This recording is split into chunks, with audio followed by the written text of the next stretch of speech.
6 months after first contact, Earth joined the Galactic Council. A grand ceremony took place on the Council's main space station. Lights blazed everywhere, much brighter than humans needed. Dr. Minji Han frowned as an alien worker installed yet another light in her new lab. As Earth's top scientist studying alien life, she was excited to work here. But the constant bright light was giving her headaches. "Is this really necessary?" she asked. "It's already bright enough to perform surgery in here." The worker, a tall insect-like being, clicked its mandibles. "Council safety rules. All human areas must have extra lighting for your protection." Minji sighed. "We don't need." "Dr. Han." The voice called from the doorway. It was Taho Kim. After his success with first contact, he now served as Earth's ambassador to the Council. Once the worker left, Minji spoke quietly. "They still think we're helpless in the dark. It's been 6 months." Taho nodded. "The Council has put humans in a box. They think they know what we are. It's not just the lights. Look at this." He showed her his tablet. On it was the schedule for human workers on the station. No night shifts. No assignments to dark areas. Special escorts for any humans who needed to move around during the station's night cycle. "They're treating us like children," Minji said. "Or like prey," Taho replied. "Remember how they classified us? They truly believe humans are defenseless without light." Later that day, Minji attended a council security meeting. The head of security, Commander Dosu, was explaining new protection measures. Dosu belonged to the mantic species. He stood 7 feet tall with 4 arms and sharp claws. His kind were known as one of the Council's top predator species. And finally, Dosu said, pointing to a map, "We have added extra security patrols around human living areas during night cycles." "Is that really needed?" Admiral Ju Park asked. She had come to the station to help set up Earth's military presence. Dosu's large compound eyes focused on her. "With respect, Admiral, your species is not equipped for defense in low light. The Council protects its vulnerable members." Juhu's face remained calm, but Minji could see her knuckles turn white as she gripped her pen. After the meeting, Minji joined Juhu in the station's garden area. It was one of the few places with normal lighting. "How long do we let this continue?" Minji asked. "They won't assign humans to any important security roles because they think we're weak." Juhu looked around to make sure no aliens were near.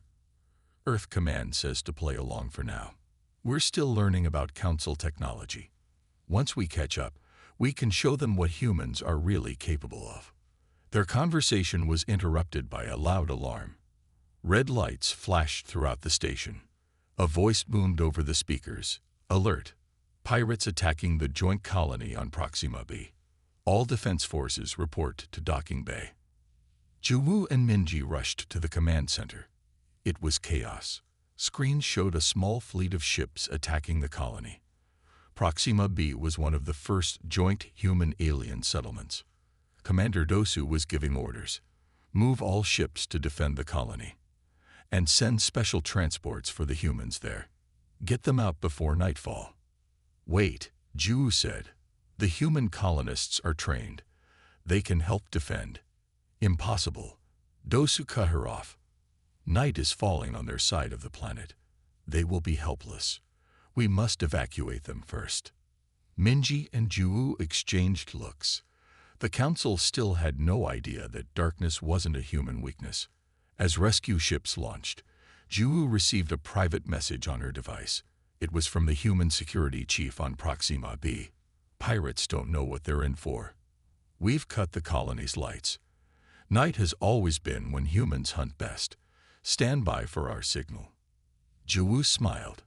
Soon, the Council would learn the truth. The Deep Space Research Station Horizon was silent. No signals had come from it for 3 days. The last message was a short emergency call. "Under attack. Lights gone. They're in the dark." The Galactic Council emergency meeting room was filled with worried voices. The Horizon Station had been home to 30 Council scientists and 5 human researchers led by Dr. Chun-Ho Lee. Commander Dosu stood at the front of the room, his insect-like face showing no emotion. The Void Scourge has attacked the horizon. We've lost contact with everyone on board. The room went quiet. The Void Scourge were feared across the galaxy. These shadow-dwelling creatures hunted in complete darkness, using sound to find their prey. They left no survivors. "We must send a rescue team," said Ambassador Zhou. "There might be survivors." Taho Kim spoke up. "What about the humans on board?" Dr. Li and his team. Commander Dosu's large eyes turned to Taho. "I am sorry, Ambassador. Your people would have been the first to die. The Void Scourge cut the power. Without light, humans are defenseless." Admiral Zhu Park kept her face blank, but inside she was angry. Even now, the Council thought humans were weak. The rescue mission launched within hours. A Council battleship, the Star Guard, arrived at the Horizon Station a day later.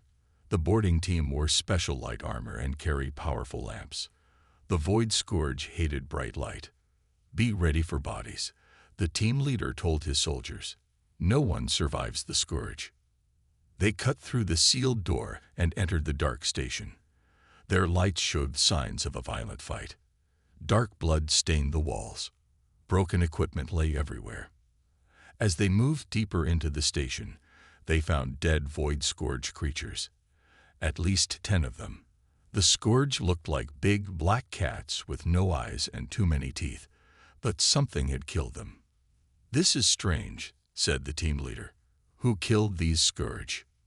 They reached the main lab and stopped in shock. There, sitting calmly in the dark, were 5 humans. Dr. Chunho Lee and his team were alive. They held strange weapons made from station equipment. The humans blinked in the sudden bright light. "You can turn those lights down," Dr. Lee said calmly. "We don't need them." Around the humans lay more dead Scourge. The rescue team couldn't believe what they were seeing. How did you survive?" the team leader asked. "Where are the other scientists?" Dr. Lee stood up slowly. "The Scourge came 4 days ago. They cut the power first. The Council scientists panicked when the lights went out. They ran, making noise. The Scourge hunted them down." "And you?" Commander Dosu asked. He had joined the rescue team, not believing humans could survive. "We stayed quiet. We listened," Dr. Lee explained. "When the Scourge killed the others, we studied how they hunt. They use sound, not sight. So we made weapons and set traps. We waited in the dark. A human woman named Hannah held up her weapon. It was a metal pipe with sharp station parts attached to the end. We turned the station into our hunting ground," she said simply.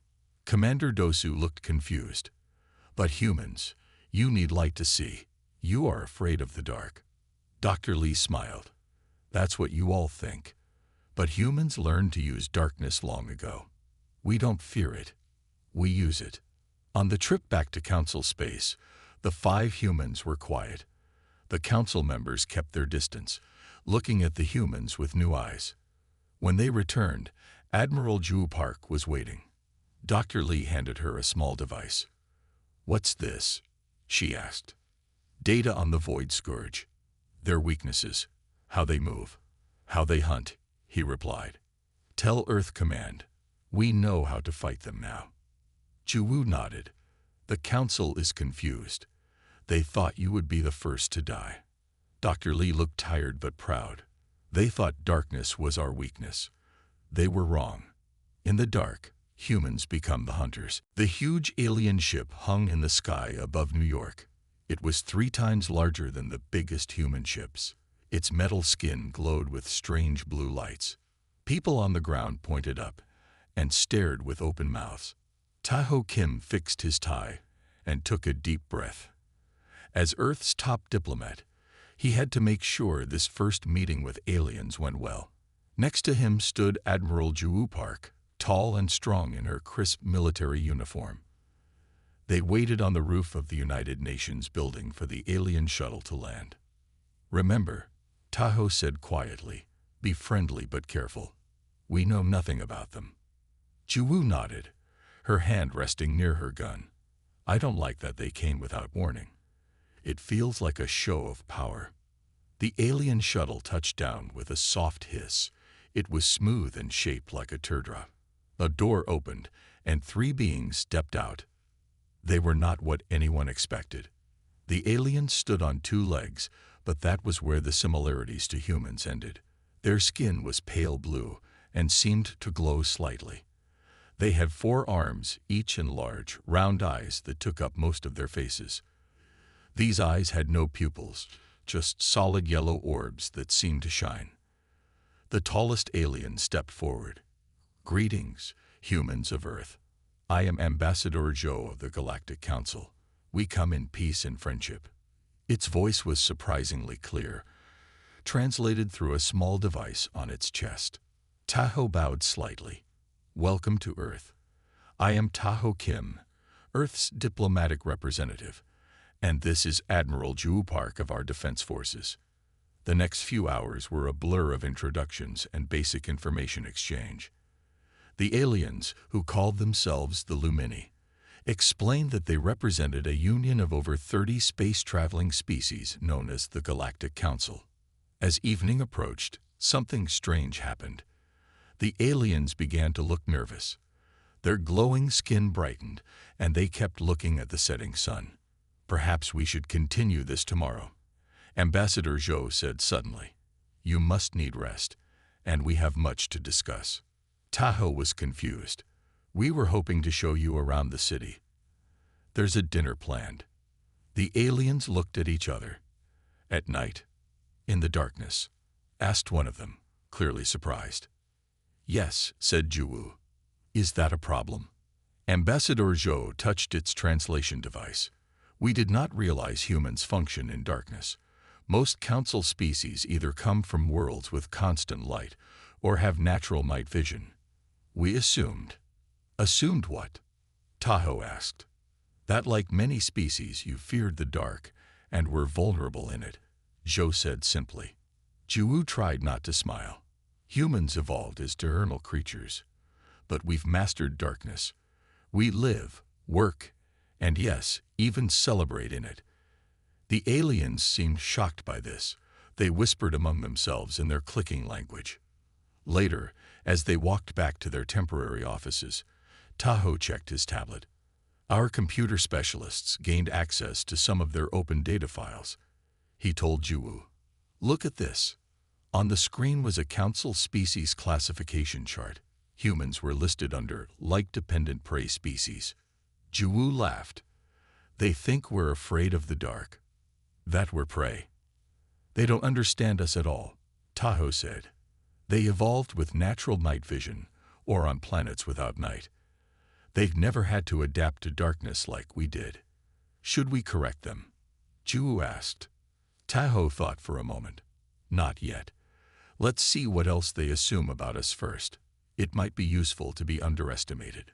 That night, as the Lumini ambassadors stayed in their brightly lit quarters, refusing to come out until morning, Tahoe sent a message to world leaders.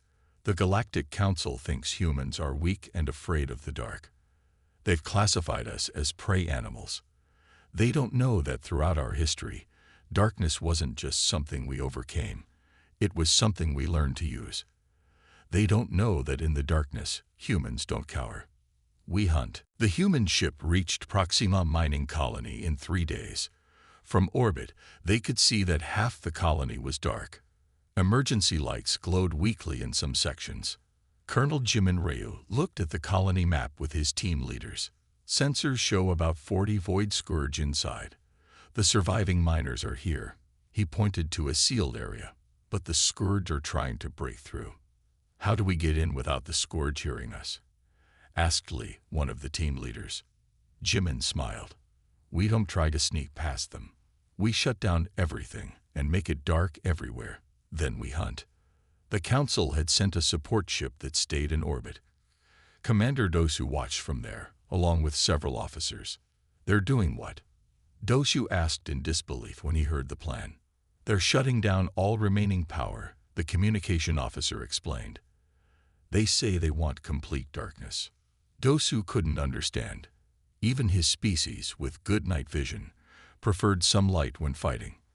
On the colony, engineer Yunji Choi connected her device to the main power system. "Ready when you are, Colonel." Jimin checked his team one last time. They wore their black suits and carried their special blades. Some had other simple tools: ropes, small hammers, things that made no noise. "Remember, the Scourge hunt by sound," he told them. "They'll hear your heartbeat if you're close. Control your breathing. Move between their sound pulses." The night hunters nodded. They had practiced this for weeks. "Cut the power," Jimin ordered. The colony went completely dark. For a moment, there was total silence. Then came the sounds, the high-pitched clicks of the Void Scourge calling to each other, confused by the sudden darkness everywhere. "They're used to creating darkness, not having it forced on them," Jimin whispered. "Now they'll hunt randomly. That's our advantage." The team split into 5 groups. Each had a different area to clear. They moved silently through the dark hallways, feeling their way, listening for the Scourge. Yunji stayed at the control center with her special equipment. She had created small devices that made sounds like footsteps or breathing. "Placing sound lure 1," she said softly into her silent communicator. She pressed a button, and a small device down the hall began to make quiet sounds like an injured miner. 2 Void Scourge moved toward it immediately. They looked like large black panthers with no eyes and too many teeth. They moved fast, following the sound. That's when Lee and his team struck. They had been waiting, pressed against the walls, completely still. As the Scourge passed, they moved. Their blades made almost no sound as they cut through the tough skin of the creatures. The Scourge died before they could call out. In orbit, Commander Dosu and the others could only listen to short, quiet updates from the human team. 2 down, Sector 4. 3 eliminated, Sector 2. Moving to Central Hub. Hour after hour, the updates came. The Council officers were amazed. The humans were systematically hunting the Scourge in complete darkness. "How can they see what they're doing?" one officer asked. "They can't," Dosu realized. "They're using their other senses, just like the Scourge do." By morning, the reports from the colony showed 38 Scourge dead. Only 2 humans had minor injuries. The miners were safe. When the power came back on, the Council support team landed. They found the night hunters sitting calmly, cleaning their blades.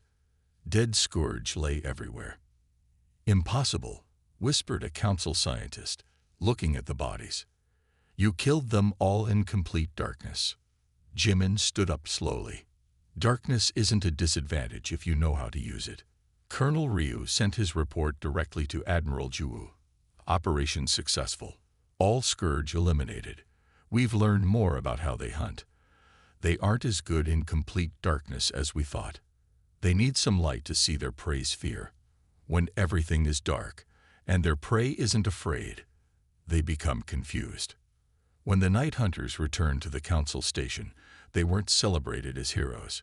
Instead, many alien species watched them with new caution and respect. "They look at us differently now," Lee told Jimin as they walked through the station. Jimin nodded. "They finally understand. We aren't prey that fears the dark. We're the hunters they should fear in the dark." The human ship moved silently through space. It was smaller than Council battleships, but specially designed for this mission. The outside was painted with light-absorbing black material. It gave off no energy signals that could be detected. Colonel Jimin Ryu stood on the bridge with his best team. 40 night hunters ready for the most dangerous mission yet. They were heading to the Void Scourge homeworld. Not completely alone. Commander Dosu had come with them, against Council orders. He stood to the side, his insect-like form still strange among the humans. "My people have lost too many to the Scourge," Dosu said. "The Council talks while more die. It is time to act." Engineer Yunji checked the final readings. "We're approaching the rogue planet. No sun, no light at all. It's been in darkness for millions of years." On the main screen, they saw it, a black ball against the black of space, visible only because it blocked the stars behind it. "The perfect home for creatures that hunt in darkness," said Yunaba. She had insisted on coming to gather intelligence. Their plan was simple but dangerous. Land on the dark planet, find the main scourge nest, plant special bombs that would destroy the central hive but leave most of the planet intact. "We're not here to wipe out a species," Jimin had told the council, "just to stop them from attacking others." But the council had still refused to help. The ship landed quietly on the dark planet. Outside, there was no light at all. The team prepared to leave the ship. "No lights once we exit," Jimin ordered. "Complete silence. We move as one." The night hunters moved across the strange surface of the planet, feeling their way. The ground was smooth and cold. The air was thin but breathable.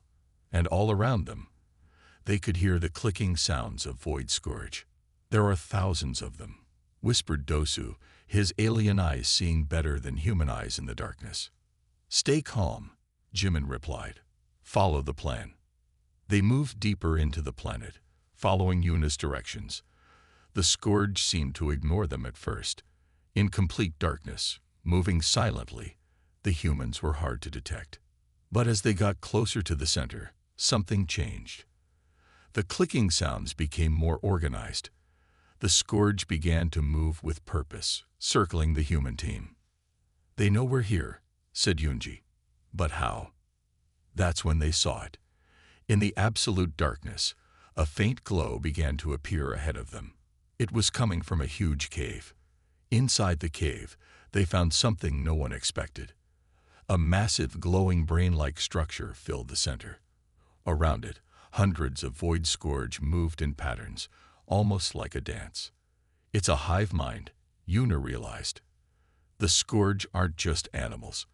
They're all connected to this central intelligence." Dosu clicked his mandibles in surprise. The council was wrong. These aren't mindless predators. This is a collective intelligence. Jimin studied the glowing brain, and it's been directing attacks on council worlds, targeting specific places, learning from each fight. They watched as Scourge approached the brain, touching it with their heads, then moving away with new purpose. "It's giving them orders," said Yunji. "This explains why they've been evolving so quickly." Jimin made a quick decision. Change of plans. We don't destroy the hive. We communicate with it. Using Yunji's sound devices, they created patterns similar to the Scourge clicks. The huge brain pulsed in response. For hours, they worked to establish basic communication. What they learned changed everything. The Void Scourge weren't evil. They had attacked council worlds because they believed they were being invaded. The first council ships to enter their space had killed Scourge who approached them. "A misunderstanding," said Dosu sadly. "Just like with humans, we feared what we didn't understand." When they returned to council space, they'd brought proof of the Scourge intelligence. The council was forced to change its approach. Instead of war, they began careful diplomatic talks with the Scourge hive mind. And the status of humans changed forever. The species once classified as light-dependent prey had proven to be not just mighty hunters, but also wise enough to seek peace when possible. In the updated council records, humans received a new classification: adaptive apex predators with high diplomatic potential. Ambassador Zhou laughed when he showed Tahoe the new entry. "We were wrong about humans twice," he admitted. "First, we thought you feared the dark. Then we feared you might hunt us all. The truth is more complex." Tahoe smiled. "That's humanity's greatest strength. We can be predators when needed, but we choose when to hunt and when to make peace." As night fell on the council station, the lights no longer brightened automatically in human areas. In darkness, humans had found their greatest strength and their true place among the stars. The training room was completely dark. Colonel Jim and Rio moved silently across the floor. He could hear his team breathing softly around him, but couldn't see them. That was good. If he couldn't see them, neither could the Void Scourge. "Again," he said quietly, "move to position 3. No sound." The team, now called the Night Hunters, had been training for 2 weeks. They were Earth's best: soldiers, hunters, and even some people who explored caves for fun. All of them were good at moving in darkness. Jimin touched the wall and felt for the small button. When he pressed it, small red dots appeared on the floor. These dots showed where his team was standing. Only 3 had moved exactly right. The others were close, but not perfect. "The Void Scourge can hear your heartbeat from 10 feet away," he reminded them. "If you make one wrong step, you die." He turned on the dim blue lights. His team stood at attention. 30 men and women dressed in black. Their faces were serious. "Tomorrow, we go to the mining colony," Jimin said. "It will be our first real hunt." After training, Jimin met with engineer Yoonji Choi. She was in charge of their equipment. Unlike other human military teams, the Night Hunters used very little technology.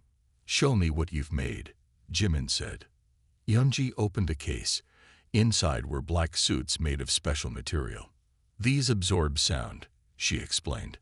"When you move, they reduce noise by 80%. Next, she showed him gloves with thin sensors on the fingertips. "These detect body heat. You can't see the scourge, but you can feel the heat they give off if you get close enough." The most important items were the weapons. No guns. They were too loud. Instead, Yoonji had made special blades that could cut through the scourge's tough skin. They looked simple but were made of advanced materials. "Will these be enough?" Jimin asked, testing a blade's edge. "They'll have to be," Yoonji replied. "Anything with power might alert them." Outside the workshop, 3 council officials watched through a window. Commander Dosu was there with 2 scientists. "They're using knives," one scientist asked in disbelief. "Against the most dangerous predators in the galaxy." "Primitive," said the other. "They'll be killed instantly." But Dosu wasn't so sure. He had watched the humans train. The way they moved in darkness was different from any species he knew. They didn't try to see in the dark like his people did. Instead, they became part of the darkness. "Don't underestimate them," he warned. "I've studied Earth's military history. Humans have a talent for adapting to become efficient killers." The next day, the Night Hunters boarded their ship. The Proxima mining colony was 3 days away. Reports said that a small group of miners were still alive, hiding in a sealed section. Ambassador Zhou came to see them off. He looked worried. "The Council has never sent anyone deliberately toward a scourge attack," he told Jimin. "Most think you won't come back." Jimin checked his equipment one last time. Most predators have never been hunted themselves. That's about to change. As their ship launched, Taho Kim and Admiral Ju Park watched from the control room. "Do you think they can really beat the scourge at their own game?" Taho asked. Ju nodded. "The Council doesn't understand because they evolved differently. Their predator species all have natural advantages: night vision, speed, strength. But humans became predators through behavior, not biology." "What do you mean?" "We learned to be silent, to be patient, to set traps, to think like our prey," she explained. "The most dangerous hunter isn't the strongest or the one who sees best in darkness.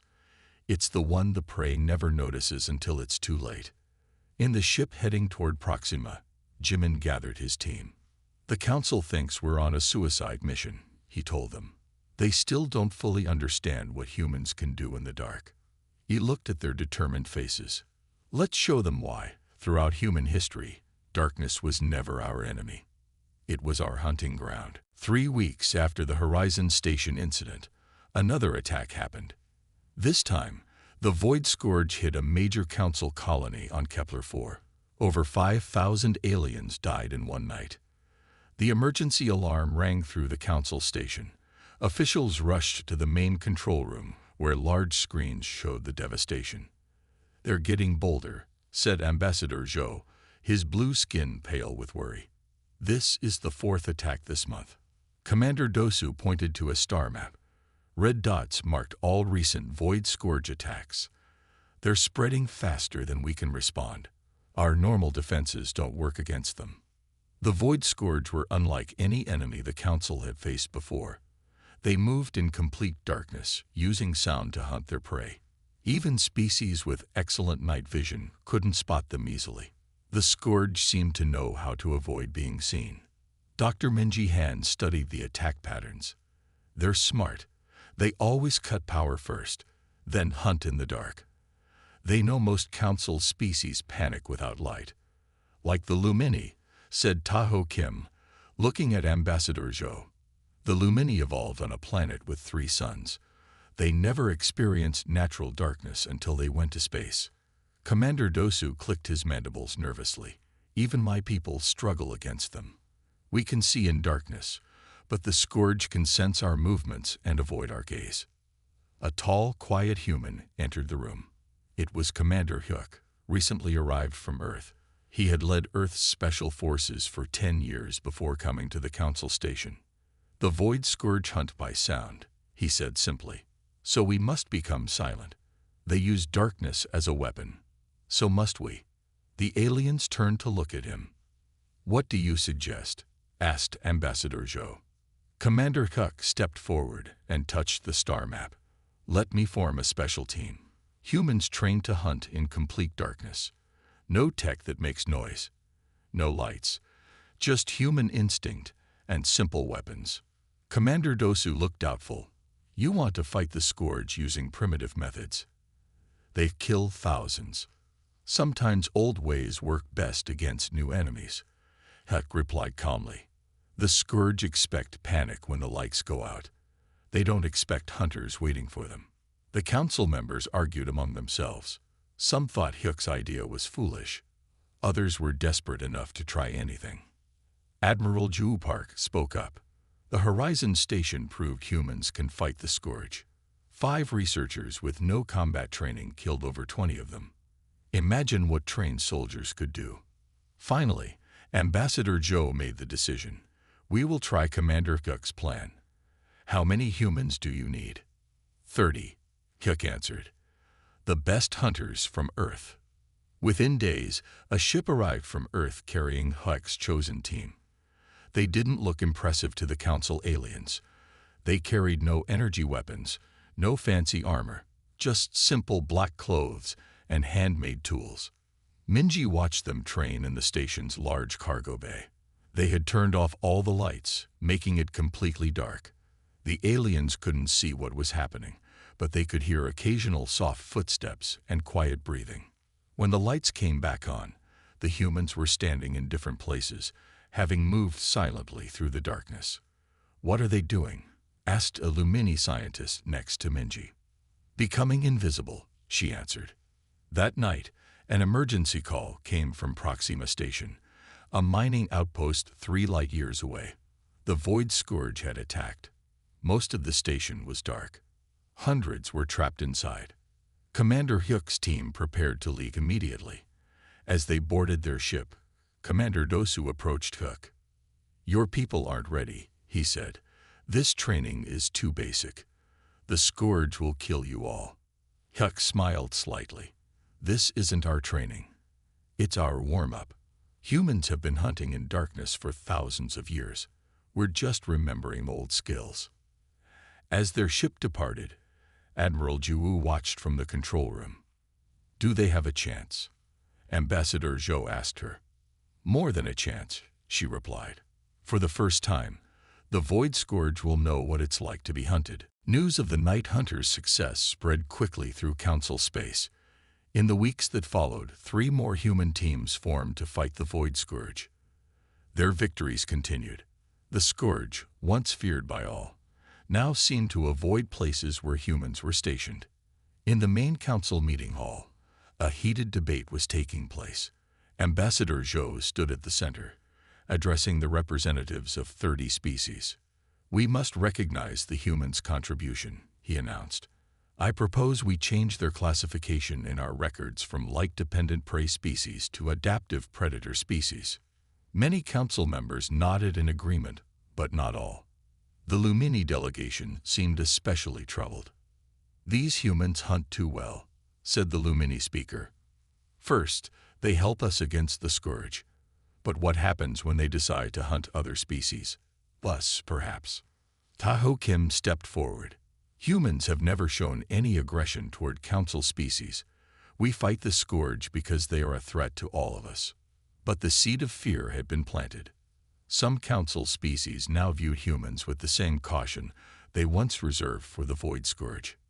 In her lab, Dr. Minji Han met with intelligence officer Yuna Ba. Yuna had just returned from a secret mission tracking scourge movements. I found something, Yuna said quietly, placing a data chip on the table. The scourge aren't just random hunters. They have a pattern, and I think I've located their homeworld. Minji's eyes widened. Are you sure? Yuna nodded. All scourge attacks spread out from this one system. It's in the dark space between two galaxies, a rogue planet with no sun. We need to tell the council, said Minji. But when they presented their findings to the council leadership, the reaction was mixed. If this is their homeworld, we could end the scourge threat once and for all, said Commander Dosu, clicking his mandibles excitedly. You mean destroy an entire species? Asked a tall, plant-like alien. That would go against the council's most basic laws. All life is protected. The scourge kill without mercy, argued Commander Kuak. They've shown no signs of intelligence beyond hunting. They're predators, nothing more. The debate raged for days. Some council members wanted to destroy the scourge completely. Others insisted on trying to communicate with them first. A few even suggested leaving them alone and just defending council space better. In the Earth Embassy, Admiral Juwu met with the human team leaders. The council is divided, she told them. But scourge attacks are increasing again. They're adapting to our hunting methods. Colonel Jimin nodded. They learn fast. Each time we fight them, the next group is harder to kill. They communicate somehow. Yuna Ba showed them new data. We've tracked their evolution. They're changing, getting smarter. If we wait too long, they might become too dangerous to stop. Admiral Juwu made her decision. I'll address the full council tomorrow. We need to act now, before the scourge evolve further. The next day, the council chamber was filled. Every species had sent representatives to hear Admiral Juwu speak. She stood tall before them. The void scourge are evolving rapidly. Our studies show they become more intelligent with each generation. Soon, they may develop technology or weapons. She showed images of scourge anatomy, focusing on their brains. Each new group we encounter has larger brain structures. They're adapting specifically to fight humans now. They've identified us as their main threat. Commander Dosu stepped forward to stand beside her. I support the humans in this. We must strike at the scourge homeworld before it's too late. Many council members shouted in disagreement. The Lumini representative stood up. How convenient that humans find a reason for us to help them destroy an entire species. Perhaps they plan to eliminate all predator species except themselves. The room erupted in angry voices. Trust between humans and some council species was breaking down. As the meeting ended in chaos, Tahoe Kim spoke quietly to Admiral Juwu. This isn't going well. The council fears the scourge, but now some of them fear us too. Juwu's face was grim. Then we may have to act alone. If the council won't help us end this threat, humans will do it ourselves.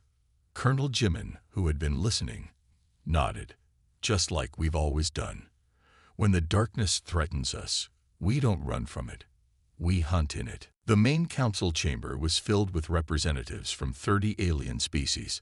They all spoke at once. The news of humans surviving the void scourge had spread quickly.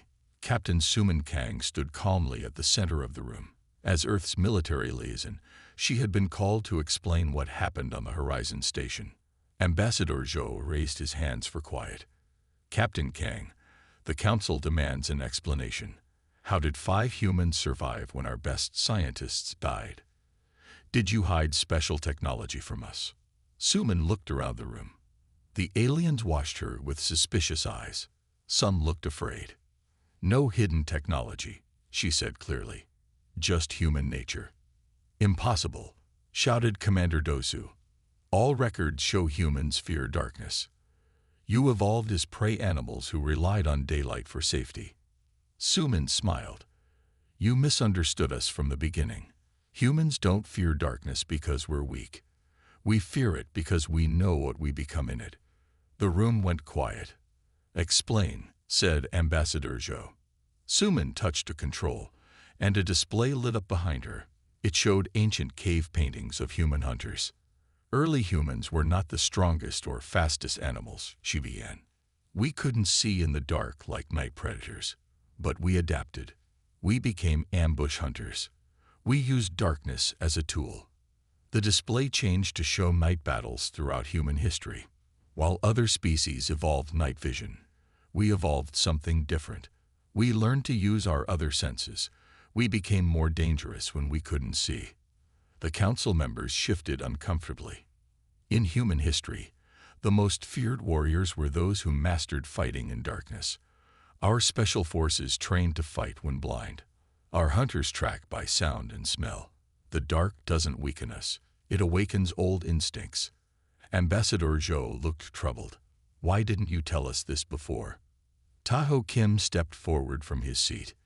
You didn't ask. You assumed. And honestly, we were curious to see how you viewed us.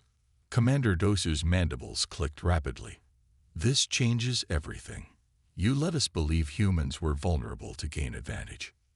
No, said Dr. Minjihan, joining the conversation. We let you believe what you wanted to believe. The truth was always there if you looked closer. She displayed images from Earth. Night hunting, night diving, soldiers with night vision here removed. Humans adapt to darkness better than any council species, she explained. We don't see better. We feel better. We hear better. We think differently. Dr. Li and his team didn't just survive the Void Scourge. They hunted them. The aliens whispered among themselves. Some looked frightened now. Admiral Ju Park stood up from her seat in the audience. The Void Scourge hunt by sound in perfect darkness. So do we. They evolved as pure predators. So did we. The difference is, we can also think and plan in ways they cannot. Ambassador Zhou seemed to be processing this new information. You're saying humans are predators. We're omnivores, corrected Suman. But our hunting instincts never left us. They just sleep until needed. She showed a final image, a thermal recording from the Horizon Station. It showed Dr. Li's team moving silently through darkness, setting traps, striking scourge creatures from behind. The Council has been protecting us from the dark, Suman said. But the truth is, sometimes the dark needs protection from us. The Council chamber erupted in voices again. Some demanded humans be reclassified in Council records. Others wanted more information about human hunting abilities. As the meeting ended, Commander Dosu approached Suman privately. If what you say is true, then humans might be our best weapon against the Void Scourge. Suman nodded. They're spreading across Council space, hunting your people. Perhaps it's time to show them what it feels like to be hunted. Later, in the Earth Embassy, Taho met with the others. The Council is both impressed and afraid, he said. They're calling an emergency session to discuss the Void Scourge threat. And our role in fighting it, asked Juwu. Taho smiled. They want everything we know about hunting in darkness. The tables have turned. Now they need us.